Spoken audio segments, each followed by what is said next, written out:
इंतहाई अहम खबर। मैं जानता हूं कि उन वालिदैन पे क्या बीता होगा, क्या बीत रही होगी जिनके बच्चे इस वक्त इस नशे के आदी है। हम समझ सकते हैं।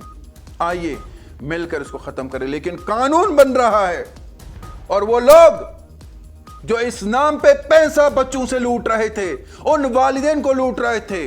आपको पता है, जब किसी का बच्चा इस नशे की आदत में पड़ता है तो उससे जब भी किसी नाज़िकिराम डी एडिक्शन सेंटर में डाला जाता है, 50,000, 1 लाख रुपया, 2 लाख रुपया मंथली फीस लिया जाता है।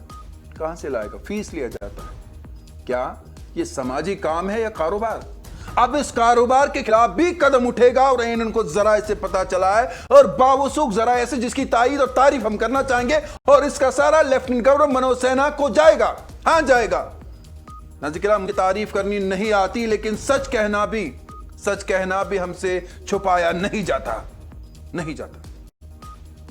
वो लोग जो इसका कारोबार कर रहे हैं उनके ढांचे भी खत्म कर दिए जाएंगे, क्योंकि अब सरकार मुतहरिक हो चुकी है। उन्हें पता चला है।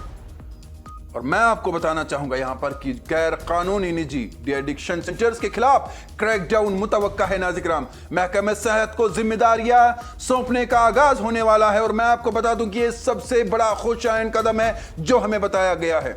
सबसे बड़ा खुशाइन कदम है ये। तो सुन लो लोगों, और वो लोग जिसका कारोबार कर रहे हैं और लोगों को 2-2 हाथ लूट रहे हैं, वालिद जिसकी सैलरी 20, 30, 40 हजार है, या जो मजदूर है उसका बच्चा इस परेशानी में मुब्तला हो गया और आप उसे लूट रहे हैं। आपको लगा था कि सरकार नहीं जागेगी? और मेरी गुजारिश लेफ्टिनेंट गवर्नर मनोज सिन्हा जी से है, आप एक STF टीम तश्कील दे और वो देखे जहां जहां पर ये सेंटर्स है वो किस तरह से बच्चों को लूट रहे हैं। मैं नहीं कह रहा हूं, ये रिपोर्ट भी सामने आ गई है और सरकार तक पहुंच गई है, जो हमें पता चला है, और सरकार बड़े इकदाम कर रही है, और ऐसे जो सेंटर्स है उन्हें खत्म कर दिया जाएगा और इसकी जिम्मेदारी हेल्थ सेक्टर को दी जाएगी, महकमे सेहत को दी जाएगी। तो जम्मू कश्मीर में नाज़िकिराम गैर कानूनी तौर पर चलने वाले निजी डी एडिक्शन सेंटर्स के खिलाफ हुकूमत बड़े पैमाने पर कार्रवाई की तैयारी कर रही है। बाखबर ज़राए ने एनए न्यूज़ को बताया है कि कई प्राइवेट मराकिज़ बगैर इजाजत काम कर रहे हैं और वालिदैन से भारी रकूमात भी वसूल कर रहे हैं, जिस पर हुकूमत ने सख्त नोटिस लिया है। ज़राए के मुताबिक हुकूमत अब इस पूरे निज़ाम को मुनज़्ज़म करने के लिए सरकारी अस्पतालों को मरकजी किरदार देने जा रही है, जिसकी आवाम सराहना कर रही है। जबकि महकमा सेहत को डी एडिक्शन से खदमात की मुकम्मल जिम्मेदारी सौंपी जाएगी। इस इकदाम का मकसद शफाफियत को यकीनी बनाना और मुतासिरा अफराद को मयारी और काबिल एतमाद इलाज फराहम करना है। एला हुकूमती ज़राए ने एनए न्यूज़ को कहा है कि जो भी डी एडिक्शन सेंटर्स गैर कानूनी तौर पर चल रहे हैं इन्हें जल्द बंद कर दिया जाएगा।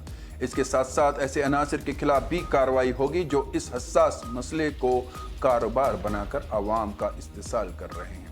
ज़राए ने मजीद बताया कि हुकूमत एक जामिया पॉलिसी पर काम कर रही है, जिसके तहत डी एडिक्शन सेंटर्स की रजिस्ट्रेशन, निगरानी और इलाज के मय्यार को बेहतर बनाया जाएगा, ताकि नौजवानों को महफूज और मुअस्सर बहाली सहूलियात फराहम की जाएगी। ये इक़दाम मंशियात के खिलाफ जारी मुहिम को मजबूत और मजीद मजबूत बनाएगा और नौजवान नस्ल को मजबूत मुस्तक़बिल फराहम करने की एक अहम कड़ी करार दिया जा रहा है।